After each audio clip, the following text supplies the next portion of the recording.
If you see a missed call from someone named Deanne Vale, break your phone. Written by World Away Tweety. Like, subscribe, and leave a comment with your thoughts down below.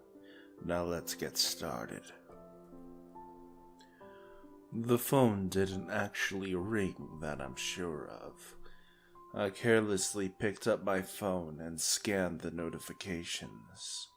Like all other normal human beings in North America, I check my cell phone every 15 minutes for that sweet dopamine rush that comes with the notification of a new text or Snapchat message.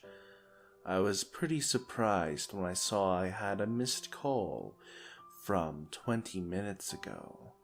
After all, my phone had been sitting in front of me on the table the whole time, and it usually emits an obnoxiously loud notification ping anytime anything happens. The thought that I missed my ringtone of Natalie Imbrugula's Torn playing was surprising.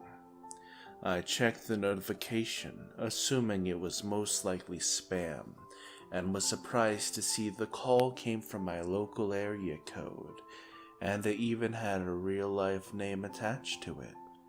Usually when I get a scam call telling me that Interpol has me on a watch list, and that they'll lock me up forever unless I pay $213 back via a very shady e-transfer, it's from a private caller.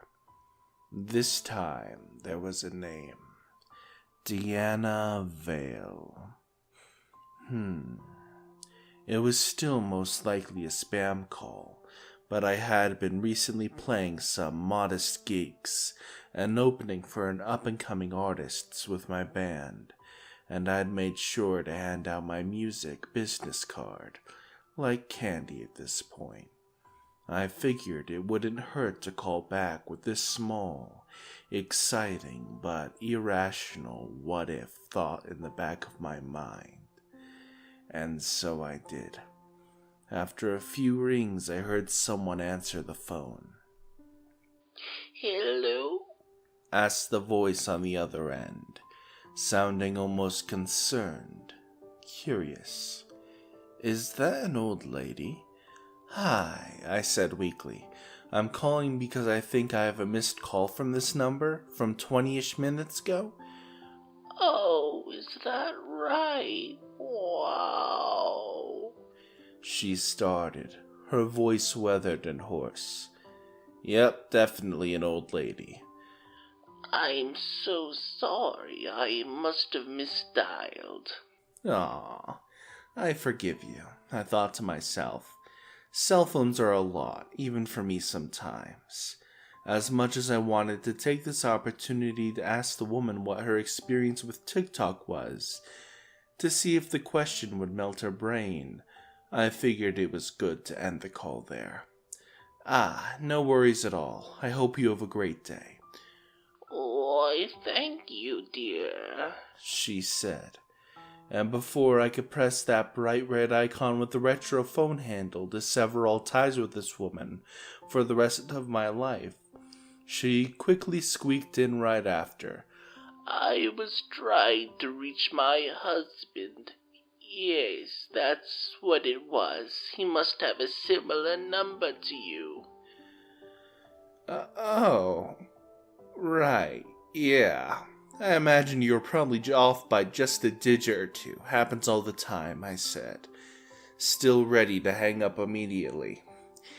"Yes, that's what it was. I was trying to reach my husband, but I called you instead, which means I wasn't able to reach my husband." "That is right, you wonderful sweet old lady. I think, therefore I am. You called me, therefore you didn't call your husband. Logic." "I will try him again now. Thank you for being so sweet and tender about this," she continued. Again, no worries at all, I said, hanging up right afterward to avoid her throwing some more mind-blowing revelations my way. Like, if I was on the phone with her, that means I wasn't on the phone with someone else right now. Wow! Despite my snark, at the same time, I thought the whole exchange was actually a bit sweet. That was the prevailing thought anyways. When I saw her name show up on my caller ID a week later, to the sweet tunes of Natalie Imbruglia, I decided to answer. "Hello?" I said. Diane took a while to respond this time. She almost seemed surprised when she did. Wait, you're not Martin? Nope, I think this must be a wrong number. The revelation approached Diane at a glacial pace. Eventually it clicked for her. She answered with certainty. Ah, you must be the same woman I called last time. My, your voice sounds so clear. Yup, it's me again. Well, my goodness, you must be fuming that I accidentally reached out to you again. Not at all, ma'am. You're all good. Best of luck reaching your husband. Oh, well, it's not my husband this time, actually. It's my brother I'm trying to call. Gotcha. Well, best of luck. I gotta run. I hung up as the call, just as she was mid-sentence through a response. I felt rude doing it, but at the same time, you have to nip things like this in the bud immediately before they drag out. If someone on a cold call or on the street asks you for 20 seconds of your time, be stern, say no, and move on. It's the foot in the door technique, and I had to quash it before she felt empowered to share a series of boring stories with me. It wasn't until nighttime that same day that I realized that was pretty weird that she contacted me on another misdialed call. This time after trying to reach her brother. Did her husband, her brother, and I all have a very similar phone number or something? I pushed the thought aside and moved on. And after 2 weeks of no missed dials, I assumed she'd moved on too. Turns out the third time was the charm actually, and this time Deanne's reappearance was only frustrating and nothing else. I heard the tail end of my ringtone playing, "You're a little late, I'm already torn," at what must have been 2 a.m. in the morning. I got up just as my phone stopped ringing, and I checked the call it had come from. Deanne again, except this time it wasn't just this one missed call. It was 20. She'd been trying to call me for over an hour, and I'd just slept through all of it apparently. I blocked her number and went back to bed. In the morning, I noticed she also sent some voicemails. Out of morbid, annoyed curiosity, I decided to give them a listen. I expected to hear a mundane series of messages about her day, an incident at the bank, a complaint about oranges at the supermarket. They cost 20 cents more than usual. Or her frustration that her husband and brother still weren't answering her calls. Instead, as I listened, every voicemail was the same. Breathing. Just her breathing. One voicemail after another. Continuous, running for minutes each time before cutting out to the next message. Occasionally it felt like her breathing would rupture, like she was just about to start crying, but she never did. What in the ever-loving frick? I wasn't sure if I should have been creeped out or if I should have felt really bad. Regardless, I was able to rationalize all of this again. She clearly was just terrible with technology, and the line, "leave your message after the beep," meant nothing to her. Never mind the fact that answering machines had a thing for a really long time before the advent of voicemail, so she really must have been living under a rock to have missed all of that. I decided to run with my half-baked explanation for the purposes of buttoning this all up in my head as quickly as possible. Thanks to me blocking her number, the next couple of months were business as usual. All of the normal in my world. Yes, I would still get a strange sinking feeling in my stomach every time I thought about the end series of late night calls.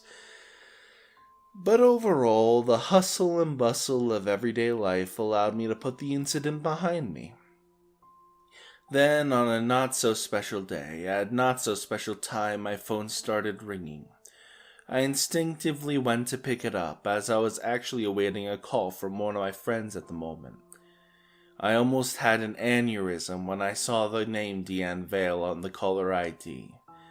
My curiosity on how she'd overridden me blocking her number was quickly quashed when I realized her number looked way different this time. It definitely wasn't from my local area code. She'd changed numbers to reach me? I answered the phone. I don't know what the frick is wrong with you, but stop calling me. I'm completely alone, She interrupted. Her interjection stumped me momentarily. I'm alone. She continued. I heard you. My husband, my brother, my family and friends, they've all passed. I have no one. I'm completely isolated. Look, I'm sorry to hear that, but that's no excuse. I just need someone to talk to. Please, just one meaningful conversation, and then you won't need to hear from me anymore. God damn it. Okay, I replied. As weird as this whole ordeal was, seriously, calling a stranger because you're lonely under the pretense that it was just a wrong number? If getting her to talk about the heartache that comes with growing old, alone, and losing everyone you love was enough to put her at ease, then I could probably burn 10 minutes for it. Secretly, I was more frustrated at the potential kids, grandkids, or extended family that this woman may have who had left her all alone with no emotional or social support. Sometimes I feel like I've always been alone. She started. And yet, I have memories of a time when life was full. There was company, laughter, liveliness. I can distinctly remember moments where I had almost done too much socializing, where the presence of others was almost overbearing, if you could believe it. You don't say. In hindsight, what a strange, foolish thought for me to have had. She mused, her voice trailing off. I decided to multitask. I had a concert later in the evening, and I figured I could put her on speakerphone and start getting ready. I went to the bathroom, placed my phone on the countertop next to the sink, and started doing my makeup in front of the mirror. I'm sure that reminiscing on the past probably brings back some mixed feelings. I'm sorry to hear that you're so alone nowadays. No old friends or extended family around for you to talk to? I asked her. No, everyone I've been close to has passed. Damn, that really does suck. I tried to approach the conversation from a new angle, while applying eyeliner. Might be a strange question, but is there any way for you to try and make some new friends, you think? Or do you have any kids or grandkids you could try to reach out to, maybe?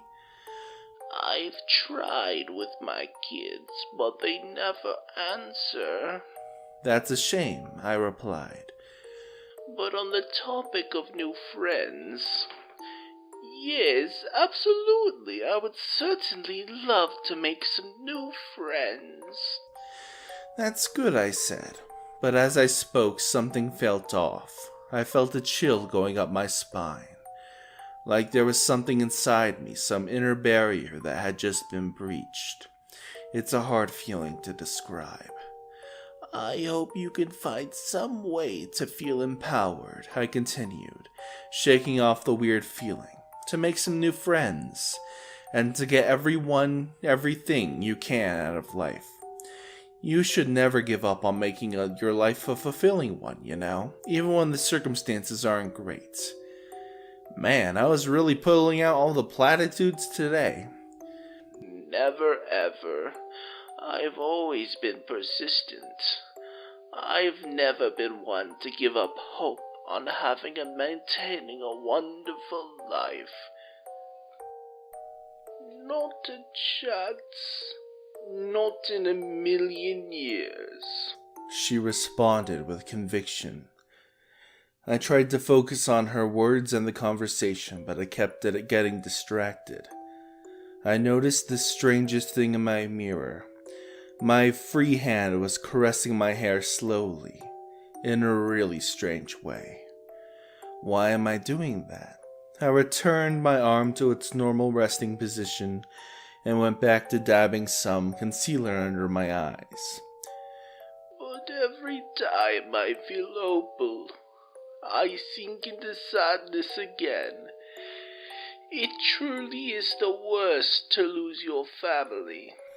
I'm really sorry to hear that, I responded. I meant it. It was a brutal accident. We were all in the car. It was my brother driving. He'd have this brief moment of negligence. He was distracted in conversation and had turned his gaze away from the road. And it was at that same time that another driver in another car had a moment of recklessness. It was a perfect accident, almost like the opposite of serendipity. 2 momentary lapses leading to a terrible cosmic mistake. I was caressing my cheek. Wait, why was I caressing my cheek? Yes, my skin is amazing, but I don't usually feel compelled to touch it like that. I brought my free hand back to its resting position yet again. That's screwed up. I'm truly sorry about that. And just so I'm following, the accident is how you lost your brother? Everyone. My brother was driving. His wife was beside him in the passenger seat. And in the back of the car, it was myself, my husband, and my sister. Jesus, that's brutal, excuse my language. Like, I'm genuinely so sorry. I can't even imagine how it'd feel to survive something like that, and have to go on while losing the closest people to you. There was no answer from her for a little bit, just her breathing. Must have been too emotional to recall all of that. I could sense we were probably going a bit too deep at this point. I was ready to wind things down. I wasn't even sure if this conversation was going to do any good for her anyways. And so I started thinking about ways I could wrap up this civic duty I'd undertaken. It's a void, she said. Yeah, I totally get that. Like, we probably don't want to get into it too much, but I've lost people close to me too, and it definitely feels like it's a hole in your... Where you end up when it all ends is a void. It's not at all what people said it would be. What? Also, my involuntary movements were really starting to wig me out now. It's almost like I was suffering from a concussion or something. 1 minute I was standing up straight, swiping on some lipstick. The next I was leaning over the sink with my face nearly pressed up against the mirror, staring deep into my own eyes. It was time to end the call. I'm really sorry to hear that, and I feel terrible about everything you've had to go through. I really hope you can find some peace and solace. I unfortunately have to go, though. Is that okay? You know, she continued, my words breezing past her. When the crash happened, even though I felt my skull crack and my spine snap, and blood fill my mouth, choking me while the rest of me remained a mangled mess, it still felt like I was alive for much longer than it should have been. It hurt for a really long time. And frick that, I'm out. I felt a movement come from within me. I was pushing my hair back, but I wasn't doing it. But then I thought when I'd finally crossed over that I'd be connected with everyone again. We would all be together, but it wasn't true. It's just a void. It's darkness, a sea of it. It's lonely and horrifying, and yet the hopelessness is paired with a strange vigor, a real want to return back to life. I went to hang up the phone. Why are my hands violently clasped together? Easy now. I can feel you. Stay on just a little while longer. I'm almost there. She said. Oh, frick. I'm ready to move on from this. I'm ready to start a new life, make new friends again. Walk down the street and hear the noise of cars and casual conversations. Company. Why do I feel like I'm about to pass out? Why do I feel like there's something blossoming from me? I am so thrilled you called back and kept answering, because I swear to you this has all happened for a reason.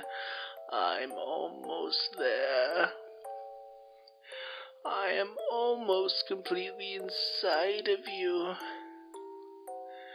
You are so beautiful and young. I can already imagine with the real vividness the friends I'm going to meet, and the new memories I'm going to make, and just the liveliness of it all and everything.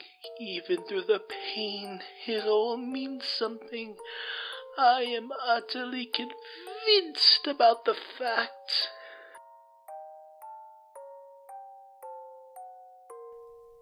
Her speech started to become more rapid, more intense. I could hear it in my head. I was trying to unclasp my hands and hang up on the call, but I couldn't overpower it. You're just a little longer, dear. I'm almost there, and I feel myself taking over you. This wonderful feeling. I spoke through my clenched teeth as I felt myself blacking out. Get the freak away from my body. In an instant, something deep in my gut told me I was only a few seconds away from losing myself completely. So with this strange burst of instinct, I smashed my head against the bathroom mirror, breaking it. My hands were still clenched together forcefully. It didn't feel like her spirit inside me had weakened in the slightest, so I had braced myself for more. What an unkind and selfish thing to do to my body, she shouted, but I cut her off by slamming my head against the wall. I did it again and again, but I could still hear her voice croaking over the phone. I pushed through, this time making sure I didn't hold back.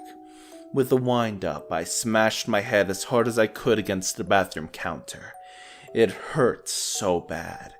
As soon as I recoiled from the impact, I was afraid I'd done something irreversible to my skull or my brain, but it didn't matter. I had a sense of vigor of my own. I'd rather be dead than have anyone else in my body. I felt her impact on me weaken ever so slightly as her voice came through the call. You're a vessel, she said. Why can't you be grateful for that? I could feel myself on the brink of losing consciousness. I wasn't sure if it was from the head trauma I'd incurred or if my spirit was about to slip away. But I pushed as hard as I could one last time. I stood up and brought my head down like a hammer onto the counter where the phone lay, knocking it and myself down to the ground. Amidst the excruciating pain and confusion, I felt the sensation of freedom for a few seconds. I leveraged the brief lucidity that came with the insane amount of adrenaline in me and crawled over to the phone. I tapped through the screens and notifications in almost a deranged manner. Just as I heard Deanna about to say something else, I hung up the call. Jesus fucking Christ. It is done. I screamed in place on the bathroom floor for what must have been a minute. I screamed even louder when I heard Natalie place to signify another incoming call. I hung up the call immediately.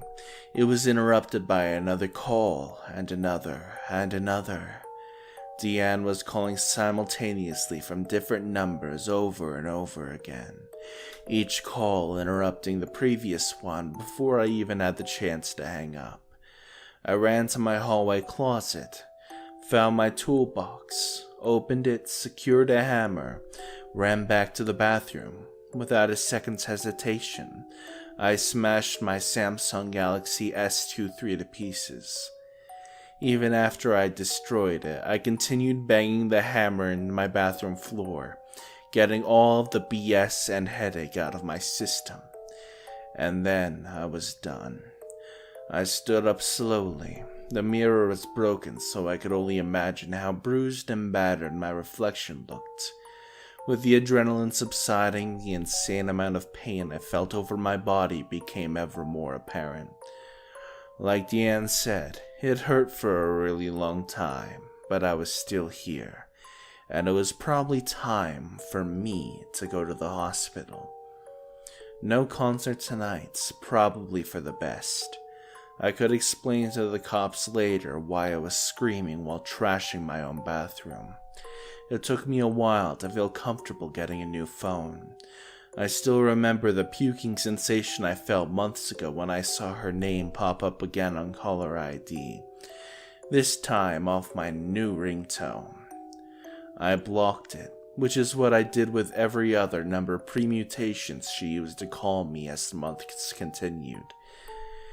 The skin-crawling sensation every time she tried to reach me was always the same, but thankfully as time passed, her calls started becoming fewer and farther between.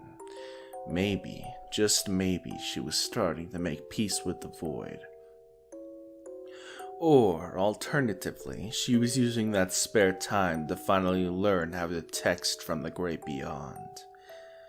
I got my first text from her a week back. You were so unbelievably selfish to string me along, give me false hope, and then back out at the last moment. I have a silent prayer that I'm holding deep in my heart, that when you do pass, you'll be in the same void I am. I'll have an eternity to inflict on you what I dream about in every waking moment. Deanne. Not even an XOX or a talk to you later. She needs to brush up on her texting etiquette. At the time I laughed and thought it was stupid. Lady, if we all end up in a void, you're already been seemingly alone in said void for what felt like an eternity. Then it's probably safe to say that it's a big void where you won't ever find me. That's the prevailing thought I like to keep, but every now and then I do sink into a bit of despair, specifically in the mornings when I wake up after a nightmare. All my nightmares nowadays seem to take on the same tone. It's a regular dream, and then out of nowhere, I turn a corner and off in the distance, the dream extends into a black void. And standing there on the edge of that void, where the darkness meets my normal dream surroundings, is Diane. She's looking at me with an intense stare and a subtle smile. And she's waving, and for that brief moment, it feels unbelievably real and vivid. The thing I hate most about these nightmares is how my body caves sometimes. Every now and then, involuntarily, I'll catch myself waving back. I wonder if we're allowed to bring things with us into the afterlife. If so, I'd like to ask my loved ones to bury me with a hammer.